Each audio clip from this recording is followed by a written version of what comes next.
Bonjour, on est avec Valentin aujourd'hui, qui a fait top 1, première place en ronde au WCQ de Vire. Yes. Donc tu as fait quel résultat exactement? J'ai fait 7-0 à l'issue des rondes. Après, il y a eu un top 16 qui a été disputé. Mm. J'ai réussi à battre la malédiction de Guillaume. Je suis allé jusqu'en top 4 Ouais, où je me suis incliné en miroir. d'accord. Et en jouant quoi? J'ai joué Despia Branded. Ouais, ok. Donc, globalement, le tournoi s'est bien passé. Ouais. Alors, du coup, vu qu'on est en Normandie, j'ai quand même affronté beaucoup de rogues. Hein. Ouais. Pour vous dire, j'ai commencé le tournoi, j'ai affronté un grain de Majou mystique. Ça a été un Ça- réel plaisir. C'est toujours plaisir de tomber contre ça. Ouais. Dès le début du tournoi. Mais globalement, ça a été parce que, notamment grâce à une de mes cartes de side, je m'en suis bien sorti. Ouais. Je vous montrerai tout à l'heure laquelle, qui a été particulièrement meurtrière. Sinon, j'ai affronté du Tri-Brigade, j'ai affronté du Punk Combo avec du zombie. Ouais. J'ai affronté. Qu'est-ce que j'ai affronté d'autre? J'ai affronté du Despia, mais ça c'était seulement en top. J'ai affronté 2 miroirs. J'ai affronté un invoqué DPE qui devait sûrement jouer du Branded, mais je ne l'ai pas vu. Qu'est-ce que j'ai affronté d'autre?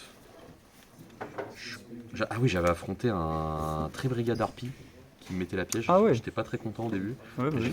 J'ai réussi à m'en sortir grâce à des petites spice, des petites tech cards. Et puis voilà quoi, donc non, globalement ça s'est plutôt bien passé ce jour-là. Ouais. Ok. T'as Voilà. pas rencontré de difficultés particulières? Si, la fatigue. Ouais. Parce qu'arrivé en top 4, au bout de 10 rounds, t'es en nier. Mais à part ça, ouais. Non, Ok. et puis je pense que du coup, du fait de la fatigue, j'ai sûrement fait des erreurs lors de ce miroir en top 4 qui m'ont coûté la victoire finalement. D'accord. Alors Voilà. vas-y. Alors, pour la partie d'Espia, bon, rien de très innovant. Ouais, 3 bon, Luber, Lubert, hein, 3 tragédies, Mhm. parce qu'on veut la banne sur ouais. Valley of Darkness, Ad libitum et comédie. Ok. Comédie qui s'était révélé, donc là le jour où on filme cette vidéo, donc le championnat de France est déjà passé, j'ai malheureusement pas fait de résultat lors de ce tournoi là, et j'avais opéré des changements vis-à-vis de cette liste, mais je voulais quand même la présenter. En fait j'attendais que le CDF soit passé, parce qu'il y a certaines cartes que je joue dans la liste que voilà, je préférais garder pour moi, et puis qui sont avérées plus ou moins efficaces lors du CDF, mais voilà. Et ça fait partie des cartes que j'avais changées, parce que je la trouvais cool. Mais au final, comme je me prenais pas tellement d'entrap sur les Lubellions, etc., parce qu'elle était surtout là pour ça, pour permettre de dodge les imperms, ce genre de Ouais, choses, bah oui. et du coup, elle s'est pas révélée très utile ce jour-là. Ok. Donc voilà, ça c'était pour les monstres d'Espia.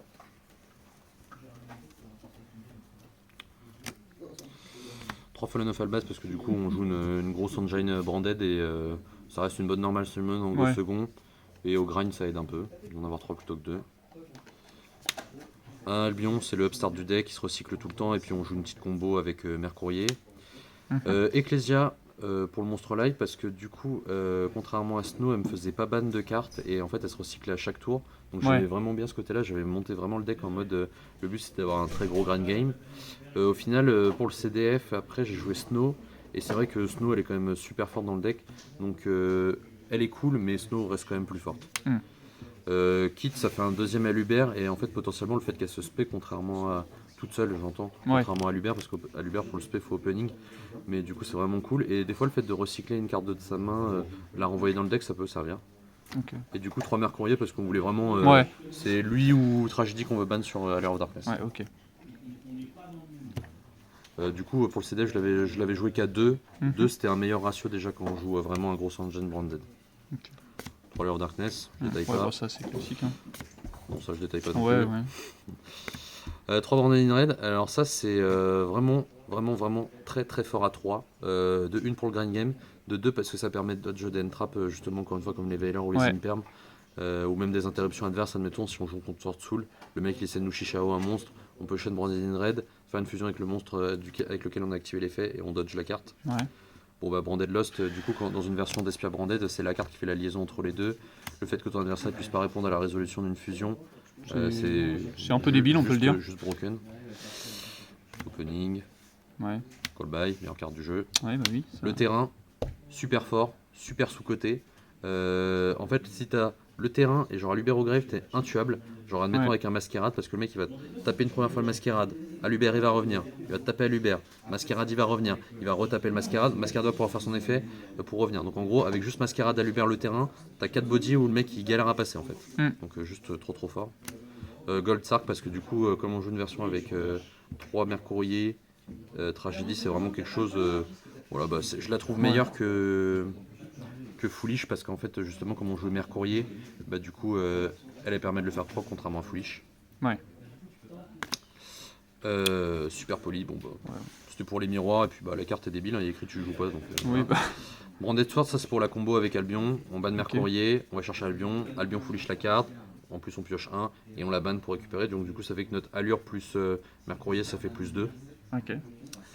Et le petit Engine Spicy de la liste qui a fait son petit effet. Ouais.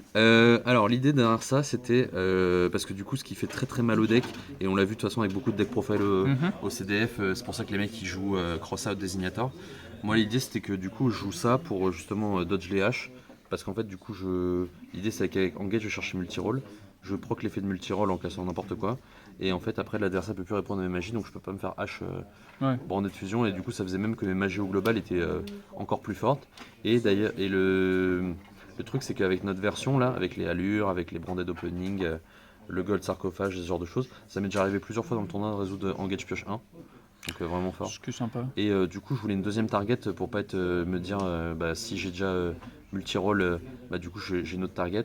Et c'était la carte Sky Striker qui s'adaptait le mieux dans le deck, dans le sens où elle est très forte en go first ou en go second. Ouais. Parce qu'on peut très bien finir avec un handboard avec juste un monstre fusion, genre juste le miroir jade dans un extra. Et du coup, notamment, c'est la carte qui m'a permis. Je pense qu'elle m'a fait au moins gagner 3 parties durant le WCQ, dont une contre le Tribrigade Harpy. Parce que justement, avec ça plus Branded Opening, ça m'a permis de tempo. Vu que j'ai pu lui piquer un monstre et en plus invoquer un monstre en mode défense avec Opening, même après m'être pris la piège Harpy. Et du coup, le fait d'avoir fait ça, j'ai pu remonter dans la partie. Et cette partie où je me suis pris la piège Harpy, je l'ai même gagné. Ah oui. Donc ça c'était pour le main deck, donc on joue à 40. Hein. Ok. 40, faut jouer à 40. C'est les meilleurs jouent à 40. Hop, pour l'extra, très très classique. Un Starving, ça c'était pour le super poli. Il m'a fait gagner une game tout seul contre le zombie combo. Le mec il a fini avec un board juste absolument énorme. Désolé pour la sonnerie. On est au DC.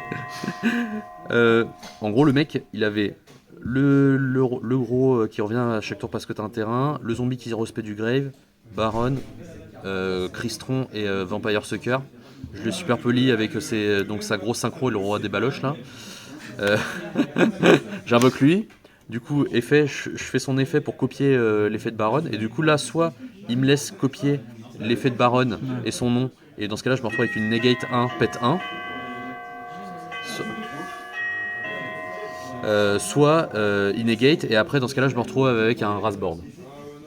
Donc, du coup, meilleure carte. Et et je la jouais surtout dans plusieurs. Il y avait 2 arguments qui m'ont fait jouer la carte. La première, c'est qu'il y a un mec qui m'a fait remarquer que quand elle invoque SP, elle peut gagner l'attaque d'un monstre invoque SP sur le terrain adverse, donc ça permet de passer des gros trucs hyper chiants comme The Arrival dans Atignister. Et il y en avait quelques-uns, mine de rien, au tournoi. C'est vrai. J'ai affronté un Atignister d'ailleurs, et j'ai gagné. Et aussi le fait qu'en miroir mage, par exemple, on peut très bien copier miroir jade, et du coup, c'est juste trop fort. Ça, c'est un peu débile. Dragostapelia, fusion générique, elle donne une negate. Pour les fusions d'Espia, un Quaretis de Masquerade, c'est le bon ratio. Ça c'est trop fort. Ça c'est fort contre tous les autres match-ups excepté le miroir. Elle peut avoir une seule utilité en miroir. Admettons, le mec il a un miroir jade en face, il fait son effet. Sinon on peut faire en sorte que le seul monstre qui nous reste c'est lui, en enchaînant par exemple Branded in Red. Et bah faut le faire parce que du coup c'est soit il banne son propre miroir jade, et dans ce cas-là il a gâché son miroir jade, et en plus il sait clean un body, soit s'il va te le ban, soit du coup tu vas pouvoir soit spare d'Espia, soit spare Fallen of Albas du deck, et du coup dans tous les cas tu vas lui bouffer son miroir jade. Ouais. Chimère à 2, la carte elle est débile. Ouais, on peut le dire. Hein. Puis 2 c'est le bon ratio. Pour tout ce qui est les fusions. Alors, ça c'est classique, Ouais. Il y en a qui jouent plutôt à 3. J'ai pas jugé utile de jouer à 3 parce que lui je le joue parce que je respectais quand même Dragon Link. Donc je me suis dit que ce serait quand même dommage, et comme on joue en plus 3 Fallen of Albas, c'est quand même dommage de se priver d'une free win contre Dragon Link. Ouais, pas clairement. Et du coup, nous, comme on joue vraiment un gros engine branded, jouer elle pour spé soit Fallen of Albas, soit Kit à l'endphase ou la tuto, donc c'était vraiment la polyvalence. Et en fait, x3 c'est pas utile quand tu joues lui, Parce qu'en fait, lui, comme il demande 1+ dragon, si tu fais lui avec Lubellion, genre ça m'est déjà arrivé lors d'une game de reshuffle 8 dragons avec lui, et en fait, tu recycles tout ton deck parce que du coup, tu reshuffles les 2 exemplaires de lui, les 2 exemplaires de lui, tes Fallen Starving Falbas, aussi, je crois. ton Albion, ton Starving qui est un dragon aussi, et du coup, c'est reparti, en fait, t'as un deck tout neuf, alors que ça fait 4 tours que tu joues, quoi. Ok. Donc ça, c'était pour l'extra deck. Hein. Du coup, le side. Alors, le side.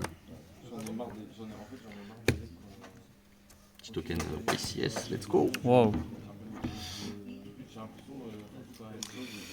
Droplet, bon bah ça c'était pour respecter les decks combos. Ouais. Pour les decks back row, nos amis les back row. 3 twins, La totale. hop, hop et hop. Voilà. Hein. Oui. Finalement, ça c'est, je l'ai cut au CDF et c'était un bon choix parce qu'au final, ça t'aide pas trop, admettons, si tu te prends anti-spell. Donc tu vois, je préfère avoir ça. Et à la limite, si vous voulez rajouter d'autres anti-back row, me jouer des cosmiques. Ouais. Ça finalement j'en étais déçu parce qu'en vrai le seul match-up contre qui je comptais le rentrer c'était Sword Soul.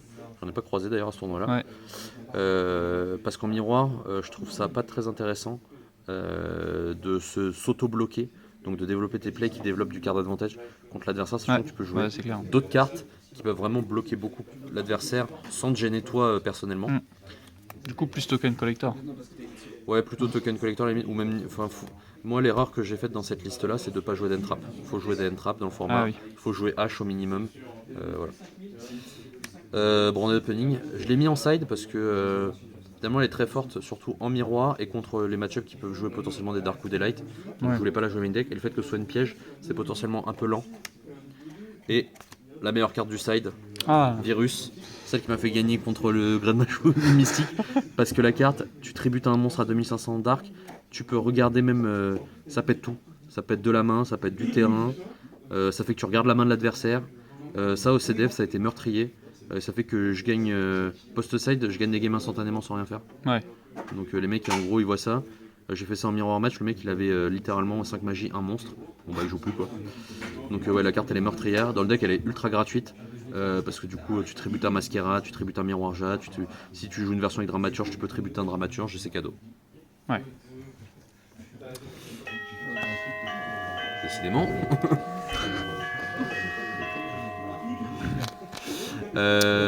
Du coup voilà, c'était tout pour la liste. Ok. Donc en termes de changement, il y a peut-être juste les entraps. Ouais, des entraps. Ouais, rajoutez des entraps les gars. Est-ce que tu as des remerciements? Des remerciements, alors oui, j'en ai pas mal. Alors déjà je remercie mon équipe, la Aucune Team, les boss, avec le petit Moki Moki.